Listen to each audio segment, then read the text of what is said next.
Hi friends, welcome to smart money tips. Bharat में लगभग 130 करोड़ की पॉपुलेशन है, जिसमें बच्चे, जवान, बूढ़े, मेल, फीमेल, एम्प्लॉयड, अनएम्प्लॉयड सभी लोग आते हैं। गवर्नमेंट के लास्ट ईयर के डाटा के अनुसार भारत में इनकम टैक्स रिटर्न फाइल करने वाले लगभग 6 करोड़ लोग हैं, जिसमें लगभग 1.2 करोड़ लोगों की आय 2.5 लाख से नीचे है। 3.5 करोड़ लोगों की इनकम 2.5 से 5 लाख के बीच है।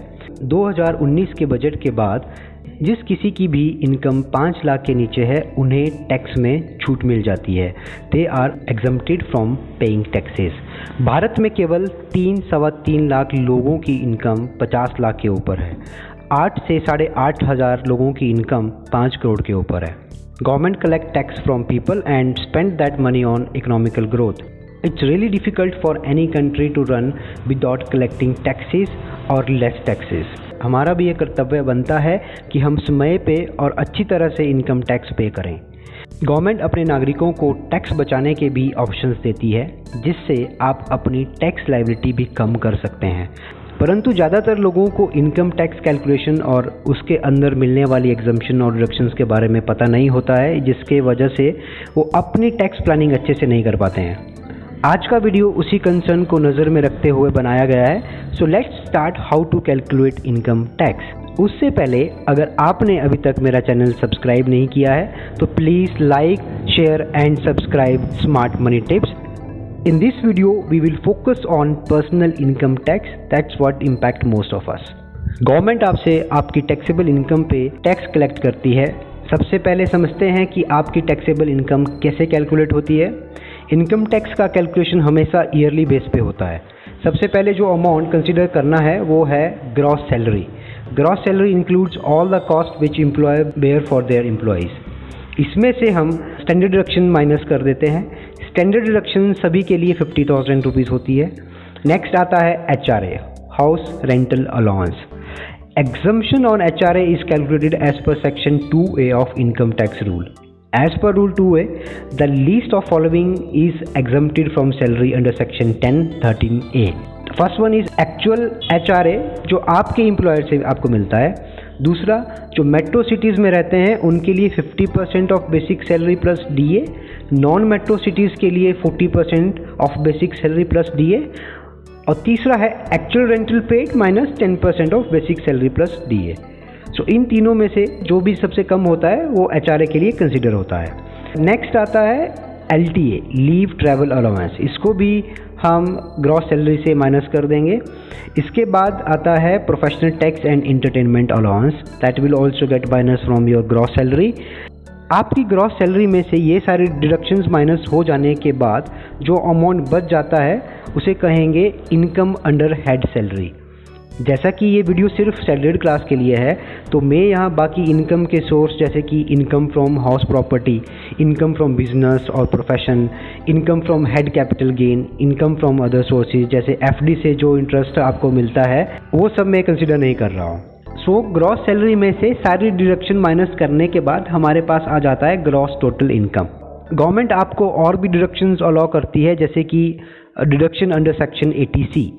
अगर आप PF, life insurance, tuition fees, national saving certificate, fix deposit for 5 year, housing loan principal, ELSS, Sukanya Samriddhi Yojana etcetera में इन्वेस्ट करते हो तो वो आपकी ग्रॉस टोटल इनकम से माइनस हो जाता है। 80C की लिमिट 1.5 लाख है। नेक्स्ट डिडक्शन है अंडर सेक्शन 80D।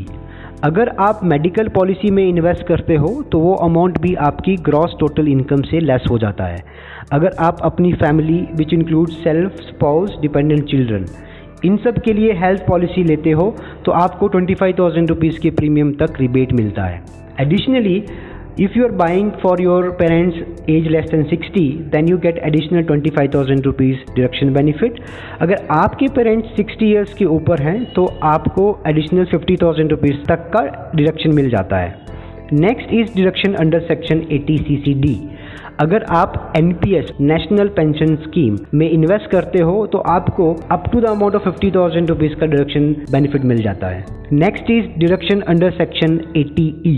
अगर आपने हायर स्टडी के लिए लोन लिया है तो उसके इंटरेस्ट पे आपको डिडक्शंस मिल जाती है। Now next is deductions under section 80EE. अगर आपने होम लोन लिया है तो आपको इंटरेस्ट कंपोनेंट पे 2 लाख तक के इंटरेस्ट पे भी एग्जम्पशन मिल जाता है। अगला है डिडक्शन अंडर सेक्शन 80G। अगर आपने किसी रजिस्टर्ड एनजीओ को डोनेशन किया है तो उसमें भी आपको डिडक्शन का बेनिफिट मिलता है। Next is deduction under section 80TDA, 80TDB। अगर आपका किसी फाइनेंशियल ईयर में सेविंग्स बैंक अकाउंट का इंटरेस्ट 10,000 रुपीज़ है तो आपको सेक्शन 80TDA में डिडक्शन बेनिफिट मिलता है। और अगर आप सीनियर सिटीज़न हैं तो आपको सेविंग्स बैंक के इंटरेस्ट के साथ साथ एफडी के इंटरेस्ट पे भी डिडक्शन मिलता है, which is 50,000 rupees under section 80TDB। ये सारी डिडक्शंस कॉमनली यूज डिडक्शंस हैं। इसके अलावा भी और बहुत सारी डिडक्शंस हैं। मैं यहाँ पे सिर्फ उन्हीं डिडक्शंस का जिक्र कर रहा हूँ जो salaried class maximum time use करते हैं। जब हम ग्रॉस टोटल इनकम से ये सारी डिडक्शंस लेस कर देते हैं तो हमारे पास टैक्सेबल इनकम आ जाती है जिसके ऊपर हमें टैक्स पे करना होता है। अब टैक्सेबल इनकम पे कितना टैक्स पे करेंगे इसे हम समझेंगे हमारे टैक्स स्लैब की मदद से। 1 Feb 2020 के बजट से पहले हमारे पास केवल एक तरह का टैक्स स्लैब था। After Feb 2020 budget government introduce one more tax slab. नया टैक्स स्लैब उन टैक्स पेयर के लिए एप्लीकेबल होगा जो किसी भी तरह की एग्जम्पशन और डिडक्शंस का बेनिफिट नहीं लेना चाहते हैं। इन सिंपल टर्म जितना कमाया उस पर टैक्स बिना कोई 80C, 80D, 80E एट्सेट्रा में इन्वेस्ट किए हुए। अब हमारे पास 2 तरह के टैक्स स्लैब हैं, एक नया और एक पुराना। So government has given a freedom for tax payer to choose as per their need and desire. Now let's understand कि 2 तरह के टैक्स स्लैब कैसे काम करते हैं। पुराने इनकम टैक्स स्लैब के हिसाब से अगर आपकी नेट टैक्सेबल इनकम 2.5 लाख से कम है तो ओल्ड टैक्स स्लैब के अकॉर्डिंग आप 0 टैक्स पे करोगे। वहीं न्यू टैक्स स्लैब के अकॉर्डिंग भी आप 0 टैक्स ही पे करोगे। अगर आपने एग्जम्पशन और डिडक्शंस का बेनिफिट लिया है और उसके बाद अगर आपकी नेट टैक्सेबल इनकम 2.5 से 5 लाख के बीच है तो आप उस पर कोई टैक्स पे नहीं करोगे as per the old tax slab. Whereas according to new tax slab if your net taxable income is less than 5 lakh so you will pay 0 tax here as well. 2.5 से 5 लाख की इनकम का दूसरा भी एक पहलू है। अगर आपकी नेट टैक्सेबल इनकम 5 लाख से ज़्यादा है तो आप ओल्ड रेट के हिसाब से 5% टैक्स पे करोगे और 5% ही नए रेट के अकॉर्डिंग होगा। If you are still not clear I will explain this with an example in next video. 5 से 10 लाख की नेट टैक्सेबल इनकम पे 20% टैक्स लगेगा जो कि ओल्ड टैक्स स्लैब था। नए टैक्स स्लैब में एक एडिशनल लेयर ऐड कर दी गई है। 5 से 7.5 लाख पे 10% टैक्स और 7.5 से 10 लाख की टैक्सेबल इनकम पे 15% टैक्स देना होगा। ओल्ड टैक्स स्लैब के अकॉर्डिंग 10 लाख के ऊपर की टैक्सेबल इनकम पे 30% टैक्स। वहीं न्यू टैक्स स्लैब के अकॉर्डिंग 10 से 12.5 लाख की इनकम पे 20% टैक्स, 12.5 से 15 लाख की इनकम पे 25% and 15 lakh and above 30% tax. Old tax slab में आप एग्जम्पशन एंड डिडक्शंस का बेनिफिट ले सकते हैं। अगर आपने नया टैक्स स्लैब चूज किया है तो आपको एग्जम्पशन और डिडक्शंस का बेनिफिट नहीं मिलता है। आई होप आपको यहाँ तक समझ आ चुका होगा। अगर आपका किसी भी कॉन्सेप्ट को लेकर कोई भी सवाल हो तो आप कमेंट में पूछ सकते हैं। Thanks for watching, stay safe, stay healthy.